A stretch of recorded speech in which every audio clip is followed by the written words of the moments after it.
বন্ধুরা, এই কথাটি তো আমরা খুব ভালোভাবেই জানি যে সৌদি আরব এই মুহূর্তে খুব দ্রুত বদলে যাচ্ছে। শুধু বিগত কয়েক বছরের মধ্যেই সৌদি আরবে যেসব কিছু বড় বড় পরিবর্তন হয়েছে সে সম্পর্কে আজ থেকে প্রায় 20-30 বছর আগে পর্যন্ত কোনো সাধারণ মানুষ ভাবতেও পারত না। যদিও এটা অস্বীকার করা যায় না যে সময়ের সঙ্গে সঙ্গে পরিবর্তনও দরকার হয়, না হলে একজন মানুষ বা কোনো দেশ সময় থেকে পিছিয়ে পড়ে। কিন্তু অবাক করার বিষয় তো এটাই যে সৌদি আরবে পরিবর্তন নামক এই খেলায় যেসব কিছু জিনিস ঘটছে তার বেশিরভাগই এমন যে যা শুধু বিশ্বের অধিকাংশ মুসলমানদের অবাক ও অশান্ত করে তুলছে না, বরং তারা এসব পছন্দও করছে না। তারা এসব নিয়ে সৌদি আরবের উপর ক্রমাগত প্রশ্ন তুলছে আর সৌদি হুকুমতের কাছে এসব বন্ধ করার দাবি জানাচ্ছে। আর এই ধরনের অনেক বিষয়ের মধ্যে সবচেয়ে গুরুত্বপূর্ণ একটা বিষয় হচ্ছে মক্কা নগরীর ঐতিহাসিক মূল্যবান নিদর্শনগুলোর বিলুপ্তি। হিজাজে মুকাদ্দাস, যেখানে শেষ নবী হজরত মুহাম্মদ মুস্তাফা সাল্লাল্লাহু তাআলা আলাইহি ওয়াসাল্লাম এবং তিনার সাহাবাদের কবর মোবারক, তাদের ঘর ও বহু মূল্যবান স্মৃতিচিহ্ন বিদ্যমান ছিল, এসবকেই এখন স্মার্ট ও উন্নত শহর গড়ার নামে শুধু ধ্বংস করে দেওয়া হচ্ছে না, বরং যেসব বস্তু বা জায়গার মাধ্যমে এসবকে বদলে ফেলা হচ্ছে তা যেন সেই পবিত্র স্থানগুলোর অপমান করা হয়েছে, তাদের অবমাননা করা হয়েছে।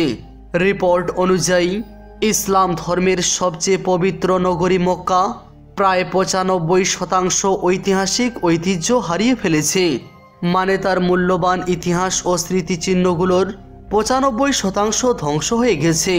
আর এসব কিছুই ঘটেছে আকাশ ছোঁয়া উঁচু উঁচু টাওয়ার আর বিল্ডিংস নির্মাণের কারণে। নতুন উন্নয়নের নামে ইসলামিক ইতিহাসের এইসব গুরুত্বপূর্ণ নিদর্শনগুলো দ্রুতগতিতে ধ্বংস করে ফেলা হচ্ছে।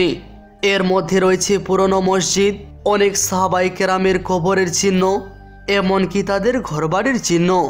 এবং এটা তো স্বাভাবিকভাবেই বোঝা যায় যে এই সব কিছু করা হচ্ছে কারণ নতুন নতুন উঁচু buildings Saudi আরবকে lakh lakh dollar আয় করে দেবে।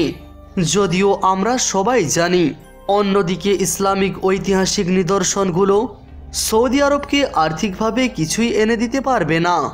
স্পষ্টতই সৌদি আরব এইসব কিছু তার ভিশন 2030 এর লক্ষ্য পূরণের জন্য করছে এবং এর প্রভাব আমরা ইতিমধ্যেই জেদ্দা এবং রিয়াদের মতো শহরগুলোতে দেখতে পাচ্ছি, যেখানে এখন শুধু বড় বড় মিউজিক্যাল শোই হয় না, বরং পাশাপাশি নাইট ক্লাব, বিচ এবং এমন অনেক কিছুই খোলা হয়ে গেছে।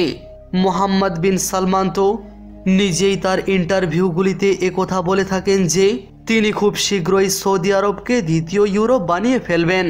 মানে বিশ্বের যেসব মানুষ ছুটি পড়লে ইউরোপে ঘুরতে যাবার প্ল্যান করে তারা ভবিষ্যতে ইউরোপের পরিবর্তে সৌদি আরবে যাবার পরিকল্পনা করবে, কারণ ইউরোপ থেকে তারা যে আকাঙ্ক্ষা এবং প্রত্যাশা করে সেই সব কিছুই তাদের সৌদি আরবে প্রদান করা হবে এবং এটাই বাস্তবায়ন করার জন্য খুব দ্রুতগতিতে কাজ চলছে। সৌদি সরকার মক্কার ঐতিহাসিক জিনিসগুলোকে ধীরে ধীরে ধ্বংস করছে। এটা অবশ্যই এক গুরুত্বপূর্ণ বিষয়, কিন্তু এর চেয়েও বেশি আশ্চর্যের বিষয় হলো এসব বিষয়ে কেউ কোনো আলোচনা করে না। আমাদের প্রিয় নবী হুজুর পাক সাল্লাল্লাহু তাআলা আলাইহি ওয়াসাল্লামের সেই ঘর যেখানে 570 খ্রিস্টাব্দে তিনি শুভ আগমন করেছিলেন, শুধু সেই ঘরটি ধ্বংস করে দেওয়া হয়নি, বরং তাকে একটি পশুর হাটে রূপান্তরিত করা হয়েছিল। কিন্তু পরে যখন মক্কার জনগণ এর বিরোধিতা করে, আওয়াজ তোলে এবং সরকারের সমালোচনা শুরু করে, তখন স্থানীয় জনগণের চাপে সরকার সেই পশুর হাটটিকে পরে একটি লাইব্রেরিতে রূপান্তরিত করে। কিন্তু এখন প্রশ্ন হলো, এত বড় শহরে একটি হাট বা লাইব্রেরির জন্য এই পবিত্র স্থান ছাড়া আর কোনো কি জায়গা তাদের খুঁজে পাওয়া গেল না? শুধু তাই নয়, আমাদের প্রিয় নবী হজরত মুহাম্মদ সাল্লাল্লাহু তাআলা আলাইহি ওয়াসাল্লাম যখন মক্কা থেকে মদিনায় হিজরত করেছিলেন, তো সেই সময় তিনি সাল্লাল্লাহু তাআলা আলাইহি ওয়াসাল্লাম যে ঘরে অবস্থান করেছিলেন সেই ঘরটিও সম্পূর্ণরূপে ভেঙে ফেলা হয়েছে। আর সেই ঘরটি ছিল তিনার প্রিয় সাহাবী ও ইসলামের প্রথম খলিফা হজরত আবু বকর সিদ্দিক রাদিয়াল্লাহু আনহুর ঘর। আজ সেই জায়গায় হিলটন হোটেলের বিশাল বিল্ডিং দাঁড়িয়ে আছে, যা এখন আপনারা স্ক্রিনে দেখতে পাচ্ছেন। এছাড়াও নবী পাক সাল্লাল্লাহু তাআলা আলাইহি ওয়াসাল্লামের প্রথম স্ত্রী হজরত খাদিজা রাদিয়াল্লাহু আনহুর ঘর ছিল, যেখানে কোরআনের কিছু অংশ অবতীর্ণ হয়েছিল। শুধু তাই নয়, সেই ঘরে নবী পাকের 4 কন্যা হজরত জয়নব, হজরত রুকাইয়া, উম্মে কুলসুম ও হজরত ফাতেমা রাদিয়াল্লাহু আনহা এবং পুত্র হজরত কাসিম রাদিয়াল্লাহু আনহু জন্মগ্রহণ করেছিলেন। জানেন কি এই ঘরের কি অবস্থা করা হয়েছে? বন্ধুরা, প্রথমে এই ঘরটি ভেঙে ফেলা হয়, পরে হাজিদের জন্য সেই জায়গাকে টয়লেটে রূপান্তরিত করে দেওয়া হয়েছে। বাইতুল খালার মতো ব্যবহৃত হয় এখন সেটা। ইসলামের প্রথম স্কুল দারুল আরকামকেও মসজিদে হারাম সম্প্রসারণের নামে ধ্বংস করে দেওয়া হয়েছে। উহুদের যুদ্ধের সময় যেমনটা আপনারা পড়েছেন, নবী পাক সাল্লাল্লাহু তাআলা আলাইহি ওয়াসাল্লামের একটি দন্ত মুবারক শহীদ হয়েছিল। যেই জায়গায় সেই দন্ত মুবারক দাফন করা হয়েছিল সেটিকেও একটি শরণার্থক হিসাবে মনে রাখা হতো, কিন্তু এখন সেই স্থানটিকেও চিরতরে মুছে ফেলা হয়েছে।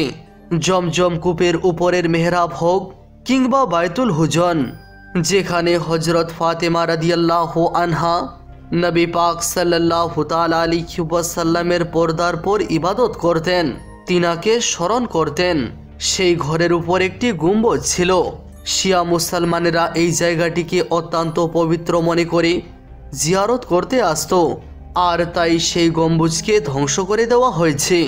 সম্পূর্ণ মানব জাতির মা হজরত বিবি হাওয়া রাদিয়াল্লাহু আনহার কবর, যা জেদ্দায় ছিল, সেটিকেও কংক্রিটের দেয়াল দিয়ে পুরোপুরি ঢেকে দেওয়া হয়েছে। হজরত আব্দুল্লাহ রাদিয়াল্লাহু আনহু নবী পাক সাল্লাল্লাহু তাআলা আলাইহি ওয়াসাল্লামের পিতার কবর, এই কবরের চিহ্নটিকেও মুছে ফেলা হয়েছে। নবী পাক সাল্লাল্লাহু তাআলা আলাইহি ওয়াসাল্লামের চাচা হজরত হামজা রাদিয়াল্লাহু আনহুর নামে যে মসজিদ ও তার বাড়ি ছিল, সেটিকেও সৌদি সরকারের পক্ষ থেকে সরিয়ে ফেলা হয়েছে। শুধু তাদের কবরের চারপাশে অল্প কিছু চিহ্ন রেখে দেওয়া হয়েছে, যেন চেনা যায় যে এখানে তাদের কবর আছে। নবী পাক সাল্লাল্লাহু তাআলা আলাইহি ওয়াসাল্লামের প্রিয় মা হজরত আমনা রাদিয়াল্লাহু আনহার কবরের চিহ্নও পুরোপুরি মুছে ফেলা হয়েছে। কিছু ইট ও পাথরের মাধ্যমে সাধারণ মানুষ বুঝতে পারে যে এটি মা আমনা রাদিয়াল্লাহু আনহার কবর। এছাড়াও বহু মুসলিম ঐতিহাসিক মূল্যবান ভবন ও স্মৃতিচিহ্ন গত কিছু বছরেই সৌদি সরকারের উন্নয়নের নামে মুছে ফেলা হয়েছে। সবকিছুকে একটি ভিডিওতে দেখানো বা বলা সম্ভব না। ইতিহাসের একটি বিখ্যাত দুর্গ, যা উসমানীয় সালতানাতের সময় 19 শতকে পাহাড়ের ওপর নির্মাণ করা হয়েছিল। এর উদ্দেশ্য ছিল মসজিদুল হারামের সুরক্ষা ও পর্যবেক্ষণের জন্য।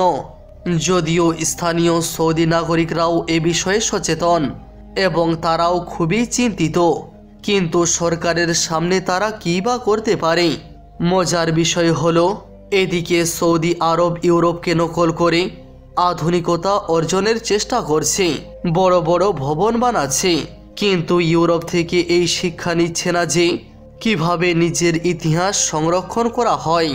এ কারণেই বলছি, ইউরোপ যতই আধুনিক ও প্রযুক্তিতে অগ্রগতি হোক না কেন, তারা আজও নিজের ঐতিহাসিক স্মৃতিকে শুধু রক্ষা করে না, বরং গর্বের সাথে বিশ্বব্যাপী তুলে ধরে। যুক্তরাজ্য বা ইতালির মতো দেশে গেলে আপনি দেখবেন তারা শতাব্দী প্রাচীন সবকিছু কিভাবে সংরক্ষণ করেছে। কারণ কোনো জ্ঞানী মানুষ কখনো নিজের ইতিহাসকে ভুলে যায় না। কারণ তুমি যদি চাও ইতিহাস তোমাকে মনে রাখুক, তাহলে তোমাকে নিজেও নিজের ইতিহাসকে মনে রাখতে হবে। উসমানীয় সালতানাতের তুর্কি শাসকরাও বহু বছর মক্কা ও মদিনার পবিত্র শহরগুলোর শাসন করেছিল। তাদের আমলেও অনেক নির্মাণ ও উন্নয়ন হয়েছিল, কিন্তু তারা কখনো ঐতিহাসিক জায়গাগুলোকে ধ্বংস করেনি, বরং তাদের সময়ে মক্কা ও মদিনার যে সম্মান ছিল তার উদাহরণ আজও খুঁজে পাওয়া দুষ্কর। বন্ধুরা, আজকের ভিডিওটি এখানেই শেষ করছি। যদি ভিডিওটি আপনাদের ভালো লেগে থাকে তাহলে অবশ্যই লাইক করুন, বন্ধুদের সঙ্গে শেয়ার করুন। ভিডিওটির সম্পর্কে আপনার মতামত নিচে কমেন্টে জানাতে ভুলবেন না এবং পরবর্তী ভিডিও কোন বিষয়ে দেখতে চান সেটিও আমাদেরকে জানাতে পারেন। ভিডিওটি দেখার জন্য ধন্যবাদ।